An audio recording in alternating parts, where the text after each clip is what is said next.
ಶಬಾಷ್. ಯಶ್ ಹೇಳ್ತಿದ್ರು Kannada ಇಂಡಸ್ಟ್ರಿನ Hollywood industry ರೇಂಜ್ಗೆ ತಗೊಂಡು ಹೋಗ್ತಾರೆ ಅಂತ, ಅದೇ ರೀತಿ ಮಾಡಿದ್ದಾರೆ ಅಂತ ಹೇಳ್ತೀನಿ. ಇನ್ ಕೆಲವರು ಫಿಲಂ ತರ ನೋಡೋ ಅಂತ ಒಂದಷ್ಟು ಜನ ಮೆಸೇಜ್ ಮಾಡ್ತಾರೆ. ಯಶ್ ಅವ್ರನ್ನೇ ಮತ್ತೆ ಕೇಳ್ತೀನಿ, ಹಾಲಿವುಡ್ ರೇಂಜ್ಗೆ ಕನ್ನಡ ಸಿನಿಮಾ ಮಾಡೋದು ಅಂದ್ರೆ ಅಲ್ಲಿನ ತಂತ್ರಜ್ಞಾನವನ್ನ ತರದ ಅಥವಾ ಅಲ್ಲಿನ ಕೆಟ್ಟ ಸಂಸ್ಕೃತಿಯನ್ನ ಎತ್ಕೊಂಡು ಬರದ? ಸ್ವಲ್ಪ ಇತಿಹಾಸವನ್ನ ತಿಳ್ಕೊಳ್ಳಿ.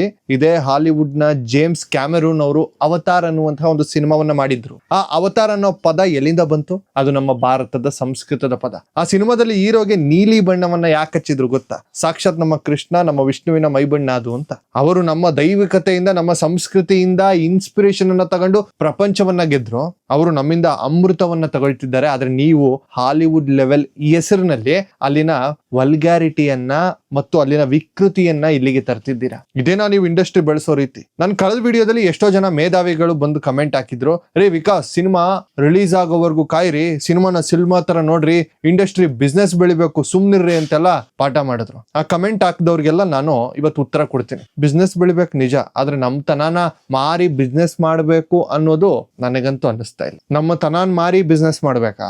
ಸಂಸ್ಕಾರ ಅಡ ಇಟ್ಟು ದುಡ್ಡು ಮಾಡ್ಬೇಕಾ? ನಾಳೆ ನಿಮ್ ಮನೆಗ್ ಬಂದು ಯಾರಾದ್ರೂ ಕಸ ಸುರಿದ್ರೆ ಪರವಾಗಿಲ್ಲ ಬಿಡಿ, ಅವನು ಶ್ರೀಮಂತ ಆಗ್ತಾನೆ ಅಂತ ಸುಮ್ನೆ ಕೂತ್ಕೊಳ್ತೀರಾ? ಇದು ನಮ್ಮ ಸಂಸ್ಕೃತಿಯ ವಿಷಯ ಬಂದಾಗ ಮಾತ್ರ ಯಾಕೆ ನಿಮ್ ಬಾಯಿ ಕಟ್ಟಾಕೊಳ್ತೀರಾ? ನಿಮ್ಗೆಲ್ಲ ಶಾರ್ಟ್ ಟರ್ಮ್ ಮೆಮೊರಿ ಲಾಸ್ ಆಗಿರ್ಬೋದು, ಆದ್ರೆ ನನಗಾಗಿಲ್ಲ.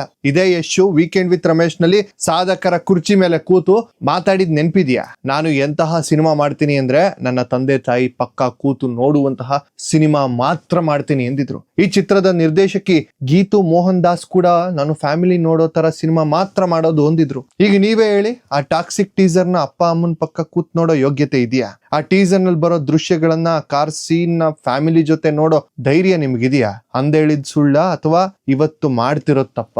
ಯಾಕೆ ಡಬಲ್ ಸ್ಟ್ಯಾಂಡರ್ಡ್? ಮಾತಾಡಿ. ಪ್ಯಾನ್ ಇಂಡಿಯಾ ಅಂದ್ರೆ, ಗ್ಲೋಬಲ್ ಸಿನಿಮಾ ಅಂದ್ರೆ ನಮ್ಮ ತನವನ್ನ ಬಿಟ್ಕೊಡೋದಲ್ಲ. ಒಮ್ಮೆ ರಿಷಬ್ ಶೆಟ್ಟಿ ಅವರನ್ನ ನೋಡಿ ಕಲ್ತ್ಕೊಳ್ಳಿ. ಕಾಂತಾರ ಯಾಕೆ ಗೆಲ್ತು? ಅಲ್ಲಿ ಯಾವ ಅಸಭ್ಯ ದೃಶ್ಯ ಇತ್ತು ಸ್ವಾಮಿ?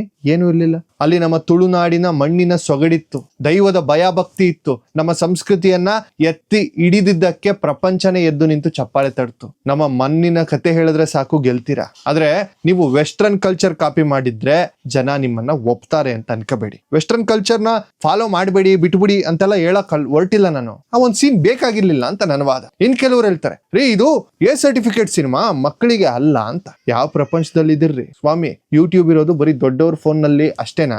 ಪ್ರತಿ ಮನೆಯಲ್ಲೂ ಅಪ್ಪ ಅಮ್ಮನ ಮೊಬೈಲ್ ಎತ್ಕೊಂಡು ಮಕ್ಕಳು ನೋಡ್ತಾರೆ. KGF ಬಂದ ಮೇಲೆ ಚಿಕ್ಕ ಮಕ್ಕಳು ಕೂಡ ನಾನು ರಾಖಿ ಬಾಯ್ ಅಂತ ನಿಮ್ಮನ್ನ ಫಾಲೋ ಮಾಡ್ತಾರೆ. ನೀವು ಅವ್ರಿಗೆ ರೋಲ್ ಮಾಡಲ್ ಸ್ವಾಮಿ. ಅವ್ರನ್ನ ಬೀದಿಲಿ ನೀವು ನೋಡ್ಬೇಕು, ಮಕ್ಕಳನ್ನ ಅವ್ರಿಗೆ ಬ್ಯಾಟ್ ಇಟ್ಕೊಂಡೆ ನಾನು ರಾಖಿ ಬಾಯ್ ತರ ಓಡಾಡ್ತೀನಿ ಅಂತ ಹೇಳ್ತಾರೆ. ಆ ಕಾರ್ ದೃಶ್ಯದಲ್ಲಿ ಅವ್ರು ಏನ್ ಕಲಿಬೇಕ್ರಿ?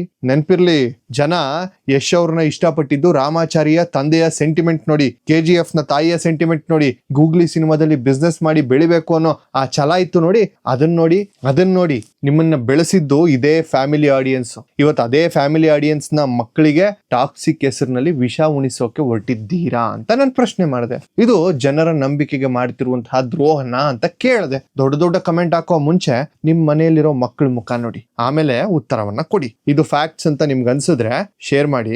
ಮುಂದಿನ ವಿಡಿಯೋದಲ್ಲಿ ಸಿಗ್ತೀನಿ. ಜೈ ಹಿಂದ್, ಜೈ ಕರ್ನಾಟಕ, ವಂದೇ ಮಾತರಂ.